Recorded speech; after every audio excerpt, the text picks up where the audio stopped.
Hola amigos de Semillas de Esperanza, amigas, muy buenos días y ya estamos, jueves 8 en punto de la mañana y seguimos adelante con nuestro material discerniendo el problema del hombre. ¿Qué tal? ¿Si te animaste a hacer un grupo de estudio para compartir y estudiar junto con otras personas la escritura? Espero que te hayas animado y pues que te animes, ¿no? A eso estamos llamados, ir y proclamar el Evangelio a toda criatura y enseñándoles a guardar todas estas cosas. Esta es la idea.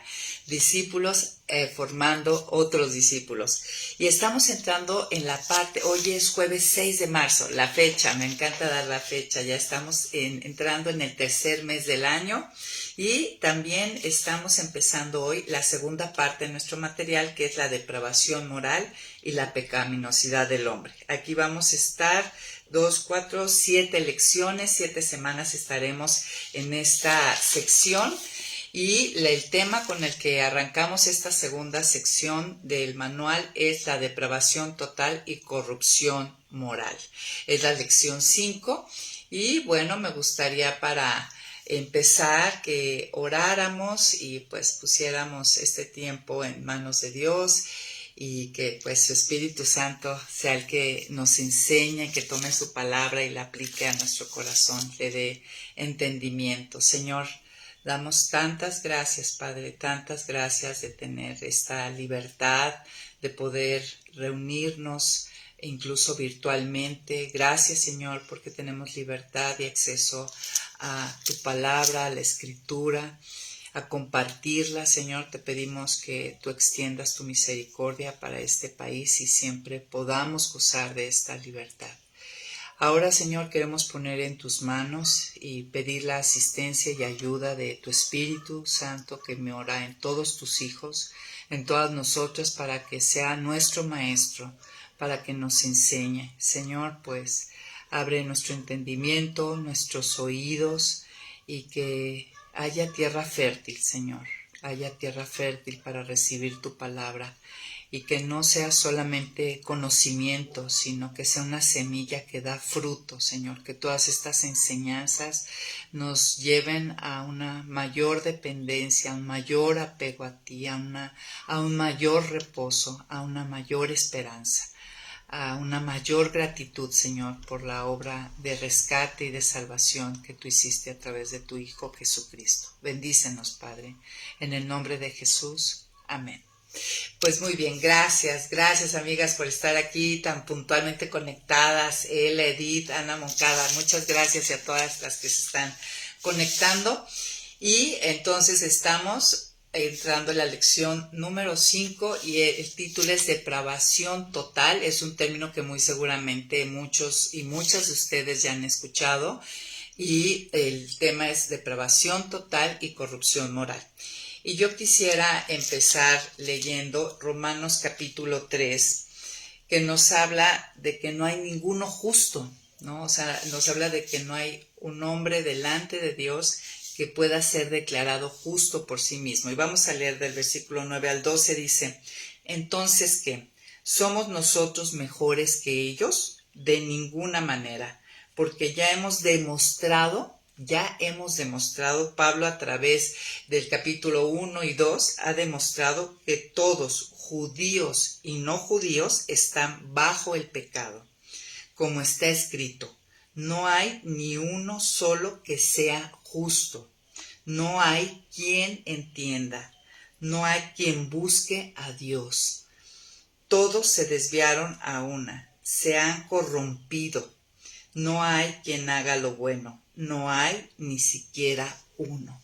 Y esto es una fuerte declaración que nos hace Dios a través de su escritura, porque la mayoría de las personas nos sentimos buenas o no tan malas, según como desde el ángulo que lo quieras ver. Pero Dios es contundente, no solamente en este pasaje, sino en muchos más que vamos a ver, donde delante de sus ojos Él dice que no hay ni uno solo que sea justo, que no hay quien entienda, no hay quien busque a Dios. Y es muy diferente buscar a Dios como persona que buscar las bendiciones que da Dios. ¿Ve la diferencia? Porque muchos pueden decir, no, yo sí busco a Dios, y muchos incluso que no se identifican con algún credo, buscan a Dios en los tiempos de apuro.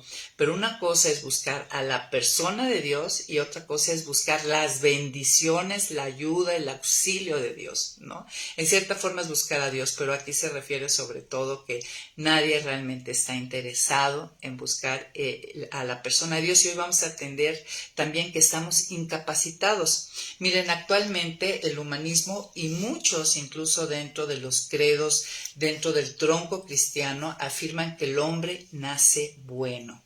De hecho, no hace mucho tiempo se le hizo una entrevista a la máxima autoridad de la Iglesia de Roma, al Papa Francisco, y él declaró que el hombre es bueno y nace bueno. Esta afirmación, tanto de los humanistas como incluso se han hecho encuestas, incluso hay evangélicos que tienen esta percepción, esta afirmación de que el hombre nace bueno, contradice totalmente, como hoy vamos a ver, la palabra de Dios. Y también lo que vemos y experimentamos día a día es un hecho innegable que contradice eso, que el hombre nace bueno. Basta ver la historia, voltear a ver no solamente este momento, todos los momentos de la historia y todas las atrocidades que se hacen. Basta vernos a nosotros mismos, el tipo de pensamientos, de deseos, de tentaciones, de pecados que a veces caemos y que experimentamos. Miren, la creencia común es de que las personas nacen buenas y que en el fondo la mayoría de ellas siguen siendo básicamente buenas durante toda su vida. Y nosotros hemos experimentado, ¿no? Cuando hablamos a alguien del Evangelio y de su necesidad de verse como pecador delante de Dios, como transgresor delante de Dios, como deudor, generalmente no se ven tanto, ¿no? Eso es nada más algo que hace el Espíritu Santo, nos da convicción de pecado, pero en lo natural pensamos que si no hemos matado, que si no hemos robado un banco, no somos tan malos, ¿no? Que somos más bien buenos que malos, ¿no? Miren, según esta teoría que tiene el humanismo y la corriente de este mundo actualmente, la maldad que muestran algunas personas es el resultado de factores ambientales, ¿no? Las personas solo se vuelven malas cuando factores externos, más allá de su control, los alejan de su auténtica bondad, ¿no? Según si crecí en un hogar, en un determinado país, incluso en un determinado vecindario, ¿no? Este punto de vista, como vamos a ver hoy, de la naturaleza humana es falso y antibíblico, ¿no? Es lo que vamos a estar aprendiendo y viendo hoy. La idea de que en esencia el ser humano es bueno es que el pecado, el problema de esto y la falsedad en esto es que el pecado es visto como algo accidental, algo periférico, o sea, algo que está fuera de la naturaleza humana. Y lo que hoy vamos a ver a través de la escritura es que no es algo periférico ni es algo accidental, no es algo que está fuera del ser humano, sino es algo que está dentro. Esto es humanismo, ¿no? Pensar esto de esta manera es humanismo, y aún tú puedes ser hija de Dios, puedes ser evangélica, y estar pensando así, pues estamos influenciados por la corriente de este mundo. Y el humanismo finalmente reconoce de que sí hay problemas, pero el humanismo lo que propone es que necesitamos más educación, mejor gobierno, y vamos así a reducir la maldad. En cierta medida, puede ser cierto, ¿no? En cierta medida. Pero la verdad, observemos, podemos ver personas con gran educación, con muchos grados de educación, con doctorados, con maestrías, con licenciaturas o con aún oficios, ¿no? Profesionales de sus oficios, que eso no los exime de las maldades, de los pecados, de las transgresiones que cometen. Tenemos altas personas de renombre, ¿no? Personas inteligentes, educadas, que pues abandonan a sus familias, que son infieles, que son corruptos, que son ladrones, que son mentirosos. Entonces, pues esto se derrumba, esta teoría de que lo que se necesita es mejor educación. Personas que han nacido en senos de hogares que son, nunca ninguna familia es perfecta, ¿no? Siempre, pero hay familias, digamos, en términos funcionales, sanamente funcionales, ¿no? Donde los padres han estado presentes y aún los hijos deciden y se descarrían, ¿no? Entonces vemos también, si la idea estuviera en que lo que necesita el ser humano son mejores gobiernos, mejores gobernantes, mejores sistemas económicos, pues nosotros en los países de primer mundo no estaríamos viendo las cosas que vemos. O sea, nadie está eximido. O sea, en los países de primer mundo no hay gobierno perfecto tampoco, ¿no? Donde esté el hombre nada va a ser perfecto, pero aún podemos ver los países del primer mundo. Eso no exime a las personas de cometer transgresiones y estar en un estado de pecaminosidad.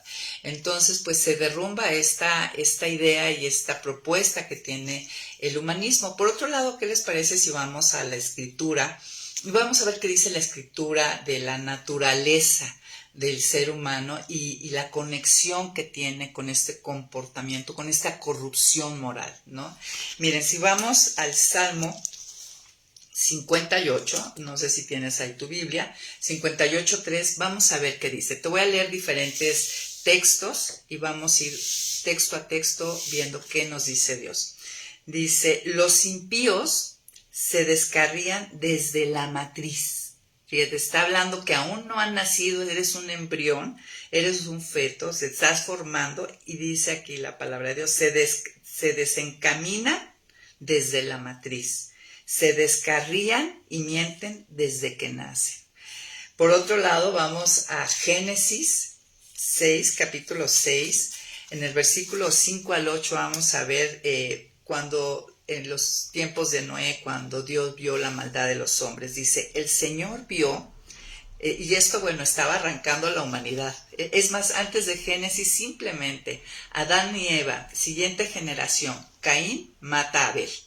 ¿Y a quién le vamos a echar la culpa? No había internet, no había sociedades ni gobiernos corruptos, o sea, estaba iniciando, ¿no?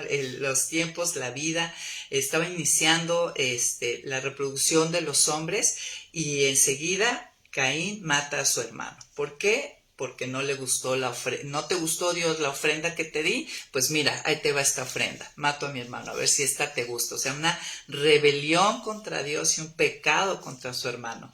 Pero un poquito más adelante, apenas vamos en el capítulo 6, cuando dice, el Señor vio que era mucha la maldad de los hombres en la tierra y que todos los planes y pensamientos de su corazón eran siempre los de hacer solo el mal. Y dice, y le pesó al Señor haber hecho al hombre en la tierra, le dolió mucho en el corazón, y dijo el Señor, borraré de la faz de la tierra al hombre que he creado, lo mismo que a las bestias, los reptiles, las aves del cielo, me pesa haberles hecho. Pero Noé halló gracia a los ojos de Dios. Y obviamente al Señor le duele, ¿no?, esta condición del hombre. Nosotros vimos en la sección anterior, en la lección anterior, que el resultado de la caída es que trajo muerte espiritual y corrupción moral.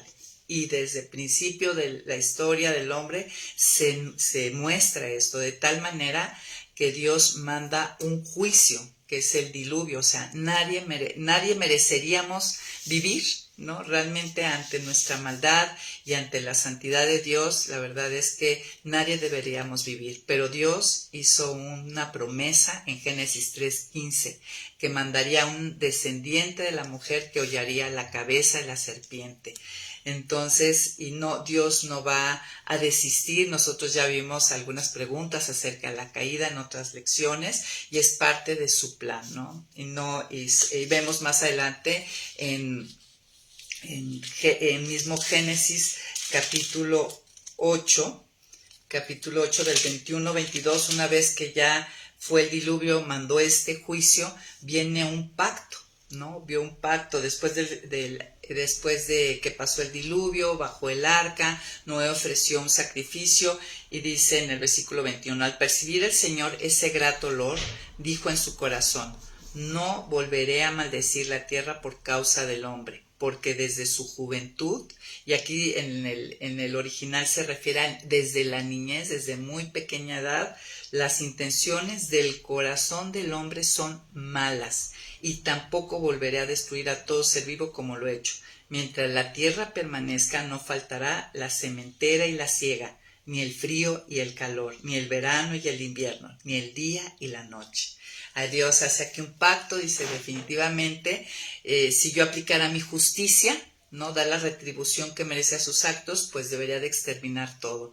Pero yo hice un pacto en Génesis 3:15 con Adán, el pacto adánico, donde vendría la victoria, ¿no? A través de Cristo sobre el pecado, y muestra realmente con este diluvio lo que el hombre merecería si Dios aplicara un juicio sobre la humanidad, y hace un pacto de no destrucción por amor al hombre y al plan que él tiene, ¿no? A través de la creación.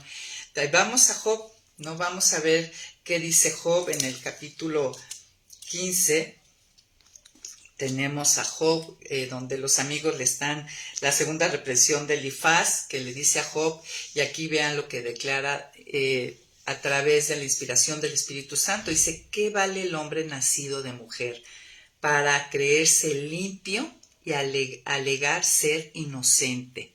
Si Dios ni en sus ángeles confía y a sus ojos ni los cielos están limpios, mucho menos confía en un ser vil y repugnante que apaga su sed cometiendo maldad. ¿Qué tal? Luego, ahí mismo en Job, en el capítulo 25, dice, versículo 16, ¿hay quien pueda esconderse de su luz? O sea, los ojos de Dios, nada está escondido. Mis pensamientos, lo que siento, mis deseos más íntimos, Dios los conoce. ¿Hay quien pueda esconderse de su luz?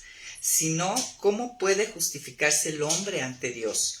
Nadie que haya nacido de mujer está limpio de pecado.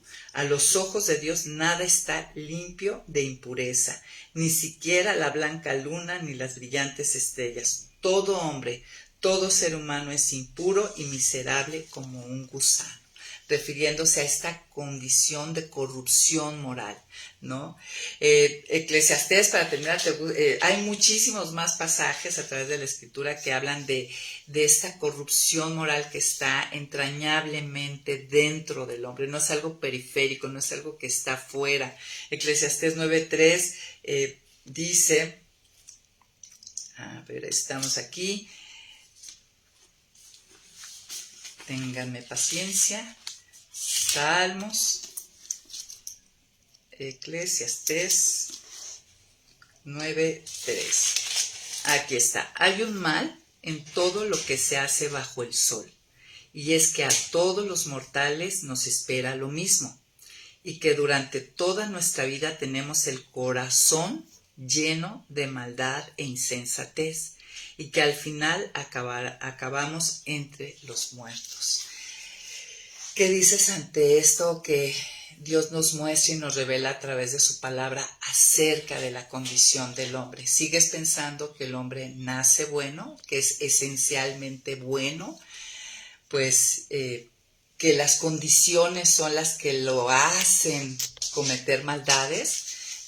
¿Cuáles eran las condiciones cuando Caín y Abel? No había corrupción, no había sociedades, no había internet, no había gobiernos. O sea, ¿cuáles eran las condiciones que llevaron a esa rebeldía contra Dios y ese pecado de matar a su hermano? Bueno, el pecado original tiene que ver con las consecuencias de la caída, como vimos en la lección pasada, y una de ellas, después de la caída, una de las consecuencias es corrupción moral. ¿Y qué quiere decir esto? Que por naturaleza somos pecadores. Y me encanta la frase que dice, no somos pecadores porque pecamos, sino que pecamos porque somos pecadores, ¿no? Y vamos a ver, ahí en Génesis 5, creo que podemos encontrar algo que es muy importante y clarifica por qué, como dice el versículo, desde la matriz, ¿no? Dice el Salmo que desde la matriz ya venimos con corrupción moral. Fíjense, en Génesis 5:1 fue un pasaje que leímos la semana pasada. Dice, el día en que Dios creó al hombre lo hizo a su semejanza, a su imagen y semejanza. Aquí en el capítulo 5 de Génesis se empieza a narrar la genealogía de Adán.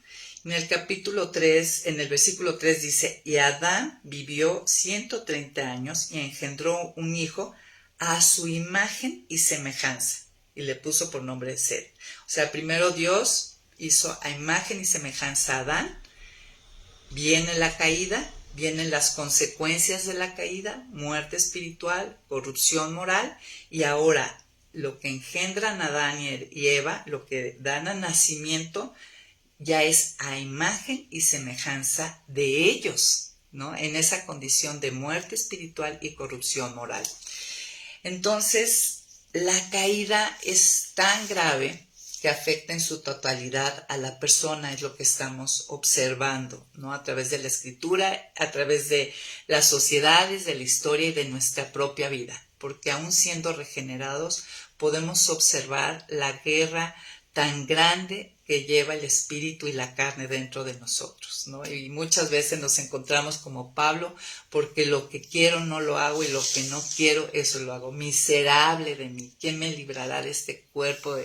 Refiriéndose a esta esencia, a esta corrupción moral con la que nacemos. Ahora, entonces la caída es tan grave que afecta en su totalidad a la persona. Nuestro cuerpo, por la caída es que nuestro cuerpo se enferma y muere. ¿Se acuerda? Vimos la clase pasada, al morir, morirás, ¿no? Mueres espiritualmente y llevará a muerte física. Nuestra mente y pensamientos están oscurecidos y debilitados. Dice en Efesios que tenemos el entendimiento entenebrecido. Y eso lo podemos experimentar día a día. Qué mal pensamos, ¿no? Qué mal interpretamos. Qué mal razonamos, qué mal juzgamos. O sea, realmente lo que es verdadero lo vemos como mentira, lo que es mentira lo vemos como verdadero. Realmente tenemos la cabeza revuelta, ¿no? El entendimiento entenebrecido, dice, ¿no? Una mente reprobada, dice la palabra. Entonces vemos como consecuencia de esa caída, pues ese entendimiento, vemos la voluntad del hombre ya no está en su estado original, ahora estamos esclavizados, ¿no? El pecado nos esclaviza, esclavizados a los malos deseos de nuestro corazón. Las emociones y los sentimientos se enferman, ¿no? El amor se vuelve codependiente, un buen deseo se vuelve una pasión y se levanta un ídolo en nuestro corazón, un enojo se vuelve ira, ¿no? Y pecamos contra los demás, en fin, o sea, el equipamiento, la imagen y semejanza que puso Dios en el primer hombre queda pues mal, ¿no? Hemos sido infectados por el pecado viene a trastornar todo esto. A este estado, a esto que estoy describiendo, los teólogos le han llamado depravación total o corrupción radical. Y la palabra depravación yo creo que es importante en este punto entenderla, ¿no? Depravación significa, el prefijo de es de intensidad y pravos significa torcido o retorcido. Entonces lo que está diciendo es que el estado original de algo fue totalmente torcido o pervertido. O sea, el estado original con que Dios hizo al hombre, después de la desobediencia, de la caída, quedó torcido o pervertido, o sea, se desfiguró. Yo utilizo mucho el ejemplo de los dientes y la ortodoncia, ¿no? Cuando Dios hizo al hombre, lo hizo, digamos, derechito. Cuando viene la caída, hay un torcimiento.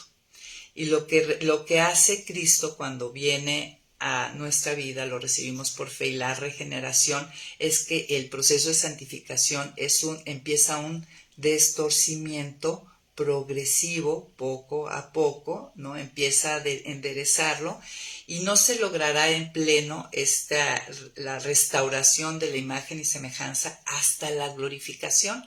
Aquí por lo pronto es ese proceso, la historia de la vida de un creyente, un hijo de Dios, precisamente es ese proceso de destorcimiento, de ir formando el carácter de su hijo.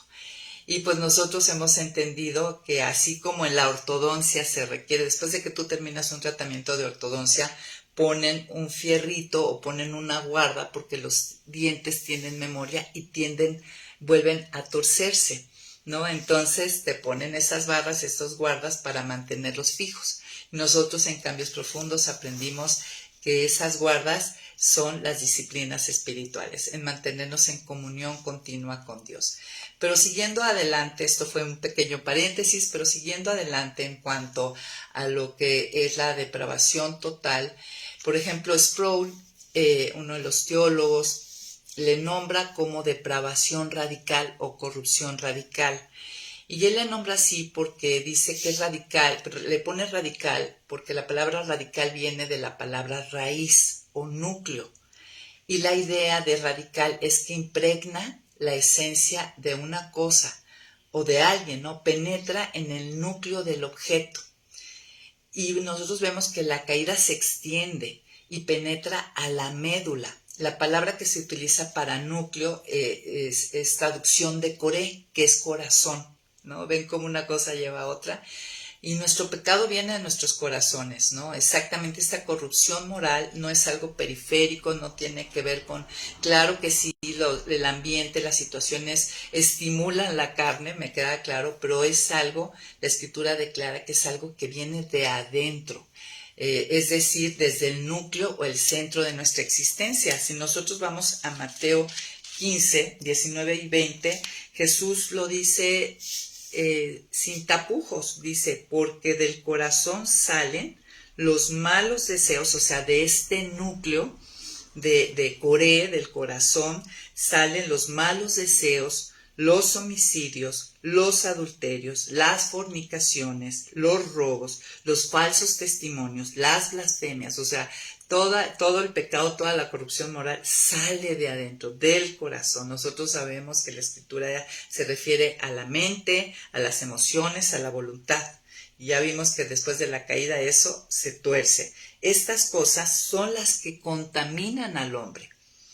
El comer sin lavarse las manos no contamina a nadie. Hablando de que no es lo de afuera que me hace pecar, ¿no? O me hace corrupto, o lo que me forma como corrupto. Es desde adentro, ¿no? Que está la corrupción.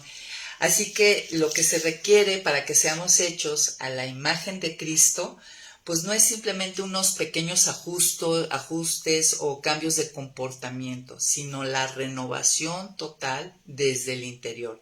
Estamos hablando de la regeneración, ser hechos de nuevo. A eso se refiere el nuevo nacimiento, siendo vivificados por el poder del Espíritu Santo. El Espíritu Santo cambia el núcleo, ¿no? Y completa la renovación. El núcleo, o sea, cambia el corazón. Recuerda que dice, quitaré ese corazón de piedra y les daré un corazón de carne, un corazón que es capaz de arrepentirse, y con la obra del Espíritu Santo que nos da convicción de pecado, justicia y juicio. Ahí empieza un proceso de transformación, de renovación, y siempre recordando que la renovación total o completa no es en este lado de la gloria, sino será en lo que viene, y pues por eso será el cielo. Siempre lo digo, no vamos a estar luchando con el pecado. Ahora ya asentando estas bases, vamos a aclarar y ver lo que no significa la depravación total o corrupción radical. Miren, la mayoría de los credos del tronco cristiano acepta esta doctrina, esta enseñanza, ¿no?, que se revela en la Escritura. El asunto es del grado, ¿no? ¿Hasta qué grado, hasta dónde hemos caído, en qué grado? Y si tú tienes tu manual, vamos a leer directo del manual, me gusta mucho cómo lo pone aquí el autor. En la página 38 vamos a ver qué no significa la depravación total.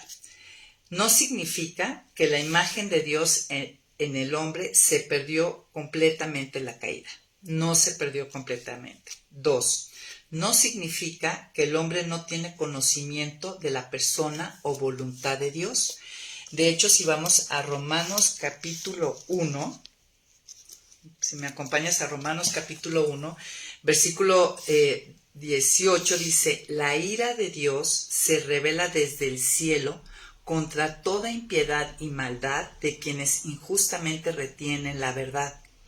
Para ellos, lo que de Dios se puede conocer es evidente, pues Dios se lo reveló, porque lo invisible de Dios, es decir, su eterno poder y su naturaleza divina se hacen claramente visibles desde la creación del mundo y pueden comprenderse por medio de las cosas hechas, de modo que no tienen excusa, pues a pesar de haber conocido a Dios, no lo glorificaron como a Dios, ni le dieron gracias, sino que se envanecieron sus razonamientos y su necio corazón se llenó de oscuridad, y así sigue el pasaje. Entonces, lo que no significa la corrupción total es que el hombre no tiene conocimiento de la persona o voluntad de Dios, y es este hecho, o sea, no es que queda cegado al reconocimiento de que hay un Dios, que hay un creador, y por eso también es parte que es responsable delante de Dios.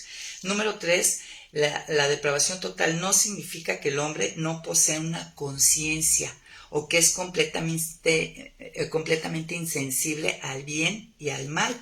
Miren, en Romanos 2:15, lo que dice, vamos a Romanos 2:15, dice: y de esa manera demuestra que llevan la ley escrita en su corazón, pues su propia conciencia da testimonio y sus propios razonamientos los acusarán o defenderán. ¿Qué está diciendo este versículo?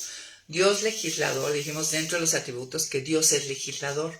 Y aparte que ha legislado y tenemos la escritura, también ha escrito en las tablas de toda criatura, de todo hombre, parte de sus mandamientos, ¿no? Como hemos dicho, por eso mentira es mentira ahorita y hace 2000 años, y es mentira en México y en China, o robar o matar, ¿no? Entonces dice, y de esa manera demuestran que llevan la ley escrita en su corazón. Dios escribió en las tablas de nuestro corazón, pues su propia conciencia, y puso una conciencia que te dice: acabas de pasar un límite. Da testimonio y sus propios razonamientos los acusarán o defenderán. O sea, también esta es otra de las situaciones de por qué Dios hace responsable al hombre, ¿no? Porque aún hay una ley escrita y le da una conciencia. Punto número 4. ¿Qué nos significa la depravación total? Que el hombre es incapaz de demostrar virtud. Hay hombres que aman a sus familias, sacrifican sus vidas para salvar a otros, hacen grandes actos de generosidad y altruismo. Se reconoce que los hombres son capaces de amar a otros, de hacer deberes civiles, incluso de hacer algún bien religioso externo, ¿no? ¿Se acuerdan? Cambios profundos. Las motivaciones tienen que ver conmigo, no realmente con Dios. Número 5. ¿Qué nos significa la depravación total? Que todos los hombres son tan inmorales o depravados como podrían serlo, ¿no? Que todos los hombres se complacen en toda clase de maldad que existen. Eso no significa, ¿no? No todos somos tan malos como podríamos hacerlo. Dios ha puesto un freno, ¿no? En su bondad y sabiduría ya se hubiera desintegrado este planeta, amigos. O sea, pone en su sabiduría, en su gracia, Él pone un freno, ¿no? Él retiene, dice la Escritura, que Él retiene con su gracia la maldad de los hombres, y hay un freno interno, que son esas leyes escritas y esa conciencia, ¿no? Entonces, no todos somos tan malos como podrían. Yo tengo un dicho medio chistoso: no somos como gordas en tobogán que se van con la maldad. Entonces, ahora, ¿qué les parece si vemos lo que sí significa esta depravación total? 1. Que la imagen de Dios en el hombre ha sido seriamente mutilada o desfigurada, y que la corrupción moral la ha contaminado completamente, ¿no? En su razonamiento, en sus emociones y en su voluntad. Lo que sí significa también, punto número 2, la depravación total, es que el hombre nace con una gran propensión o inclinación hacia el pecado, ¿verdad? No tienen que rogarlos mucho para pecar a veces. 3. Lo que sí significa es que todas las acciones del hombre están contaminadas por su propia corrupción moral. La corrupción moral del hombre y el pecado impregnan sus obras más admirables. Y en Isaías lo dice, en Isaías 64, versículo 6, Vamos a leer, dice, todo delante de los ojos de Dios, no delante de los ojos de los hombres, porque delante de los ojos de los hombres nosotros podemos ver como que está padrísimo, sensacional y limpia la persona, pero miren lo que ve Dios, dice, recuerden que el hombre no ve el Dios no ve lo que ve el hombre, sino que él ve el corazón. Todos nosotros estamos llenos de impureza, todos nuestros actos de justicia son como un trapo, o sea, todos estos actos a veces religiosos, de servicio a Dios, de amor a los demás, los ministerios, todos nuestros actos de justicia son como un trapo lleno de inmundicia. Todos nosotros somos como hojas caídas, nuestras maldades nos arrastran como el viento. Así está. Y claro, como ya dije, el hombre que está en Cristo tiene, gracias a Dios, ese espíritu que puede ir cambiando y quitando ese retorcimiento, ¿no? que por la caída tuvimos, y empieza a purificar nuestras motivaciones. Pero es Dios, ¿no? No el hombre por sí solo no está incapacitado para purificar sus intenciones. De hecho, lo hace sin saber por qué hace lo que hace, ¿no? Habíamos puesto una pregunta importante para todo hijo de Dios: ¿por qué hago lo que hago? ¿Qué me mueve? Luego, número 4, lo que sí significa la depravación total es que las obras del hombre no son motivadas, como les decía, por el amor a Dios o por los deseos de obedecer sus mandamientos. Ningún hombre ama a Dios de la manera digna o de la manera que la ley ordena, ¿no? Amarás al Señor tu Dios con todo tu corazón, con toda tu alma y con todas tus fuerzas. Nadie lo logra hacer, ¿no? A la altura que debe hacerse. Tampoco hay ningún hombre que glorifique a Dios en cada pensamiento, palabra y obra. Estamos llamados que ya sea que comamos o bebamos, que todo sea para la gloria de Dios. Nadie logra hacer todo para la gloria de Dios. Y si no, pues observemos nuestra propia vida, ¿no? Número 5, lo que sí significa la depravación total es que la mente del hombre es hostil hacia Dios, no puede someterse a la voluntad de Dios. Solamente cuando somos regenerados, cuando ya estamos en Cristo, cuando ha venido su Espíritu Santo, esto se hace posible. Pero al hombre sin Dios, miren, ahí en Romanos capítulo 8, versículos 7 y 8, vamos a Romanos capítulo 8, versículo 7 y 8. Dice, las intenciones de la carne llevan a la enemistad con Dios, porque no se sujetan a la ley de Dios, ni tampoco pueden. Aquí el punto es esto, no pueden, están incapacitados, la carne, para sujetarse, para seguir la ley de Dios. Además, los que viven según la carne no pueden agradar a Dios, porque Dios ve exactamente sus intenciones, sus motivaciones, y sabe bien que hay siempre un egoísmo, un egocentrismo que no es realmente enamorar a los demás o a Él. Lo que sí significa es que la humanidad está inclinada a una corrupción moral cada vez más grande. Vemos que cuando entra el pecado en mi vida y yo lo permito, ese pecado va avanzando, ¿no? Y lo vemos pues culturalmente. Que el hombre, lo que sí significa es que el hombre no puede liberarse a sí mismo de su condición pecaminosa y depravada. Él está muerto espiritualmente. Recuerden que la paga del pecado es muerte, ¿no? Y bueno, hay diferentes, dentro de los teólogos hay opiniones divididas, ¿no? Por un lado está el grupo que sostiene que ya nacemos, con el pecado imputado de Adán, ya nacemos con esa culpa, ya nacemos desde antes de nacer, como vimos en este texto, pecadores. Y hay otro grupo que sostiene que soy pecador hasta que peco, ¿no? Cuando pasa la edad de la inocencia. Pero sea de una manera o de otra, todos hemos pecado. Y Romanos es claro, y Génesis, la paga del pecado es muerte, ¿no?